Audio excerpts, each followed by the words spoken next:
I'm Nubia DuVall Wilson, and today I am the face of America.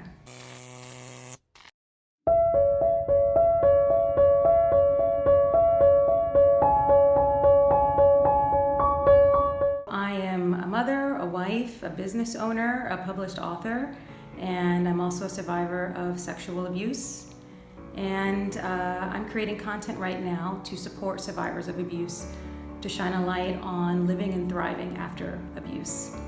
We're at a great time right now because of so many high-level celebrity cases, people speaking out about sexual abuse, that the topic is no longer taboo.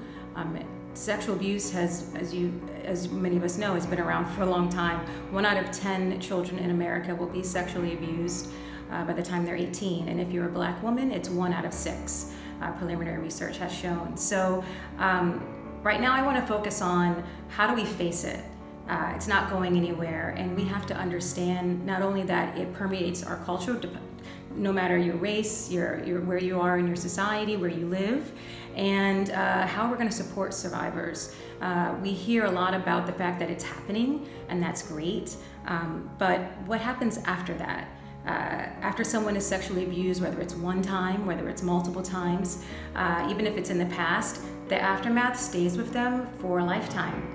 And it permeates your personal life. If you are a parent and you're a survivor, I'm a parent, so I know that your children can trigger you. Your raising your child can trigger you at different times, and that's not always easy. If you are in a relationship, if you're married, or if you have a boyfriend or girlfriend, then you're going to be ambivalent about receiving love and giving love. And if you're a leader, I'm a business owner, so I actually realized recently that my past trauma has helped me actually become a better leader. A lot of survivors are great leaders because they can deal with chaos really well. And we might seem calm on the outside, but on the inside, we're really, grappling with a lot and trying to figure things out. And it causes us to be empathetic. It causes us to care about other people being able to be open about their own mental health and well-being challenges.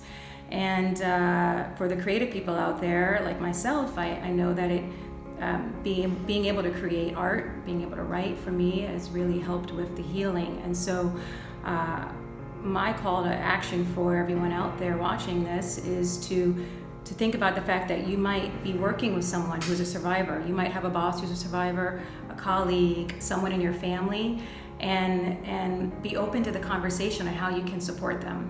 As a mother who became cognitive, my repressed memories as a child started to come up when I was raising my daughter, who was just a little toddler.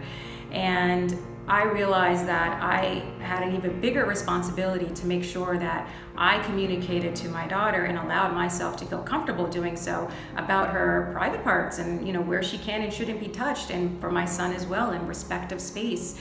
And this was when my children were 3 and 4 years old.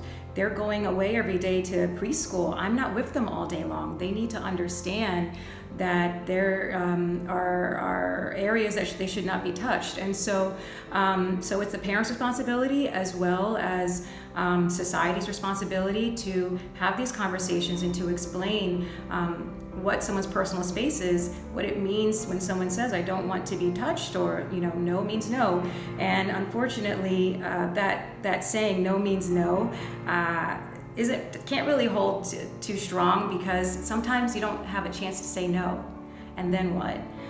So you don't want to get to the point where you have to say no. And for me, I was a child, so I didn't know what to say. My voice was taken away from me, and that's what happens to most survivors. Your voice is taken away, and then you're living a life where you're living outside of your body, and that's how you survive on the day-to-day. So for me as a content creator, living outside of my body influenced me to write supernatural stories. That's how I got through it. And I didn't realize that until I was much older and started to really create content, and that led me to publishing my novella, The Survivors Club, which is a supernatural thriller about 5 strangers who are brought together in a room, and they don't know why, and they're taking over the life of a stranger by bodily possession. And they have to figure it out in order to get out of this room. I've been tracking my dreams since I was a child, and I started to do it again. And what was amazing was that my dreams were telling me and analyzing my emotions. I was dreaming about swimming or being ambivalent about swimming. And if you are into dreams like I am, then you know that water represents emotions. So I was ambivalent about dealing with my emotions. I dreamt a lot about houses. I dreamt a lot about packing and unpacking.